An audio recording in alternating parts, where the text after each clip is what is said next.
This week, Hannah and Jeremiah Duggar's youngest daughter, Brielle, celebrated her first birthday. Now, thanks to her proud aunt's birthday post, we know Brielle's exact birthday, and as it turns out, she happens to share the day with one of her older cousins. Jim Bob and Michelle Duggar have dozens of grandchildren at this point, so honestly, we'd be surprised if this is the only pair of Duggar grandchildren who will share a birthday. Among the birthday wishes that were shared in honor of Brielle turning 1 this week was this photo collage from Hannah's sister, Charissa Wisman.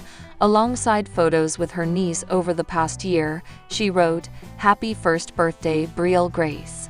This confirms that Brielle's birthday is February 19, 2024, the day that Marissa shared her birthday message. As fans on Reddit pointed out, another Duggar grandbaby was born on February 19, Brooklyn, the daughter of Joseph and Kendra. This means Brooklyn and Brielle are the first out of the Duggars' grandchildren to share a birthday that we know of, since they were both born before Katie and Jed's twins. Pretty cool. Now that Hannah and Jeremiah are expecting their third baby, Brielle is about to become a big sister for the first time in just a few months. In an Instagram post that the couple shared in December, they wrote, "Life with our little girls has been wonderful, and we are so excited about adding a third little girl to this group late next spring." Hannah and Jeremiah are also parents to daughter Brinley Noel, who is 2 years old. Alongside photos of her newly minted 1-year-old, Hannah wrote, "You still seem like our tiny little baby, and at the same time, all grown up, way too fast. This year has truly flown, and I can't believe we're already celebrating your first birthday," she continued. "Your smile completely melts my heart, and watching your delightful personality grow is so much fun. You have such a gentle sparkle that adds the perfect touch to our lives." The Duggars caught everyone's eye when they made their debut on TLC. It was the first time Duggar News fans had seen a supersized family of such a kind following such strict norms. However, their journey on the network didn't go on for long. That's because Josh Duggar's heinous crimes cost the family members their show, and TLC canceled it. Since then, the family has rarely appeared together. Fans often spot them in the background when a particular member posts about their milestones, be it a gender reveal party or a wedding. But a shocking revelation came from a fan who spotted many members of the Duggar at a very shocking spot. So, where were they? Duggar News followers always stay on the lookout for the infamous family. Ever since Josh Duggar has gone to prison, none of the major family members have made an effort to talk about the case. Moreover, Jim Bob and Michelle Duggar remain in hiding. They have avoided facing the cameras and don't post their regular blog the way they used to. Everyone has been curious about Jim Bob and Michelle Duggar, but since they are not on social media, there is no way of finding out their whereabouts. But viewers have spotted the two in various family functions, like gender reveal parties and weddings, birthdays, and so on. Well, they prefer to stay in the background, but a recent spotting shocked every fan. As mentioned above, when Jim Bob and Michelle Duggar became a part of the TLC family, the network gave them not just 1 but 2 shows. While their 19 kids grew up, money was tight, and they also had to deal with food inadequacies. But when the opportunity of filming a reality TV show came knocking at their door, their conditions improved. However, when TLC pulled the plug on the show, it really must have affected Jim Bob. It was a major income source for him and his family. Apart from this, he is a big name when it comes to real estate in Arkansas. But after having 19 kids, fans often wonder how much is that source able to sustain the family. Amidst all this, viewers spotted them doing something alarming. A Redditor shared a picture of Jim Bob and Michelle on a cruise ship. They were confused. That's because being in a cruise involves drinking, gambling, dancing, and people in swimsuits. These are the things the family's IBLP teachings urged them to stay away from. Amidst all this, everyone has also been wondering, how did the family manage to arrange the funds? After all, going on a cruise with many family members seems like an expensive deal. Everyone is curious as to how the Duggars managed it. Jana Duggar's husband, Austin Forsyth, recently opened up about taking a lot of heat for not wanting his son's birth filmed. If you've been following along with this couple's journey, you know how private they are when it comes to family matters. But why did this decision cause such an uproar? And what does it say about modern parenting culture? Stick around as we explore all sides of this fascinating topic. To fully understand this controversy, let's first take a step back and get to know Jana Duggar and her husband, Austin Forsyth. For those unfamiliar with them, Jana is one of the beloved daughters from the famous reality TV show 19 Kids and Counting, which chronicled the life of the ultra-conservative Duggar family.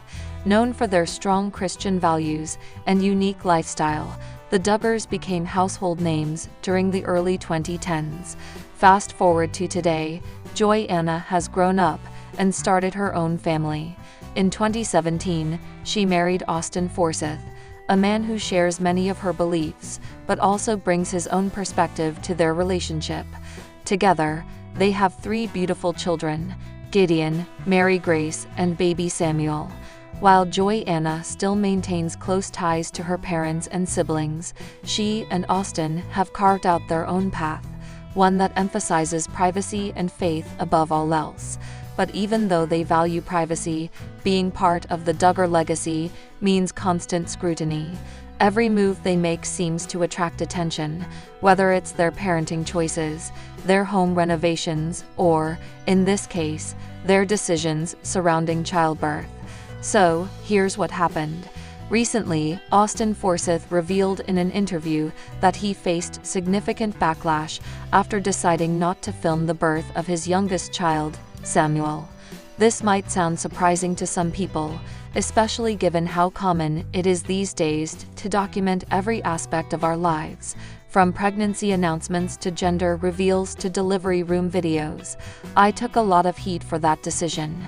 People just didn't understand why I wouldn't want something so special captured on camera. But for me, it wasn't about creating content. It was about protecting the sanctity of the moment. Austin went on to explain that he believes certain experiences should remain sacred and untouched by outside influences. He emphasized that while others may see no harm in filming births, he felt strongly that doing so could detract from the intimacy of the experience. Naturally, this sparked a heated debate online. Some fans praised Austin for standing firm in his convictions, applauding him for prioritizing privacy over trends. Others, however, criticized the couple, accusing them of being overly secretive or even hypocritical, since the Duggars themselves rose to fame through a highly publicized reality show. Now, before we jump into the arguments for and against filming births, let's talk about why this trend has become so popular in recent years. With the rise of social media platforms like TikTok, Instagram, and YouTube, sharing personal milestones has never been easier or more normalized. For many families, documenting the birth process serves multiple purposes. First, it creates lasting memories that can be cherished forever. Second, it allows loved ones who couldn't attend the birth, whether due to distance or other circumstances, to feel included in the experience. And finally, for some, it's simply another way to connect with their audience if they happen to be influencers or content creators. But while these videos can bring joy to viewers and participants alike, they also raise important questions about boundaries, consent, and the commercialization of deeply personal events. Is there such a thing as oversharing? And where do we draw the line between authenticity and exploitation? Let's start with Austin's side of the argument. Why might someone choose not to film their child's birth? Well, according to experts, there are several valid reasons. When you introduce cameras into the birthing room, you are essentially inviting external judgment into one of the most vulnerable moments of your life. For some individuals, that added pressure can interfere with their ability to focus on the task at hand, which is bringing a healthy baby into the world.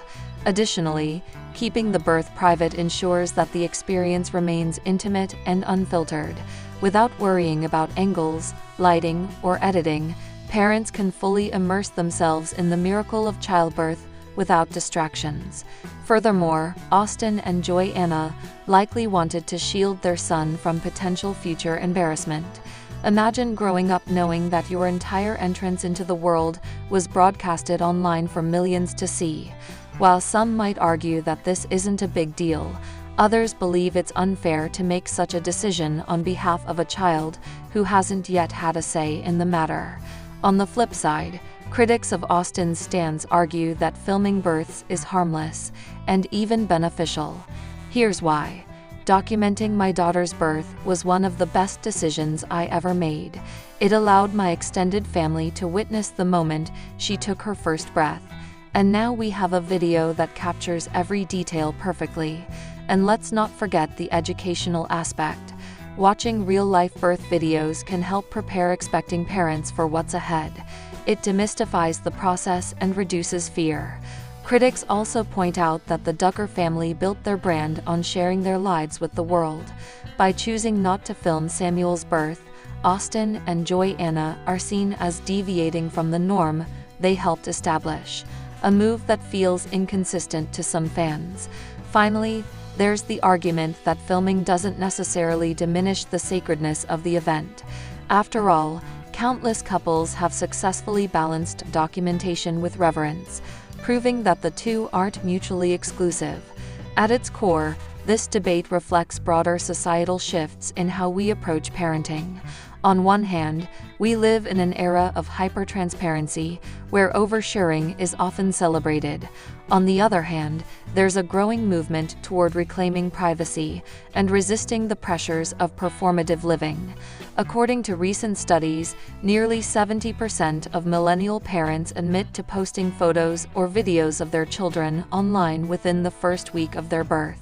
Meanwhile, only 30% express concerns about the long-term implications of doing so.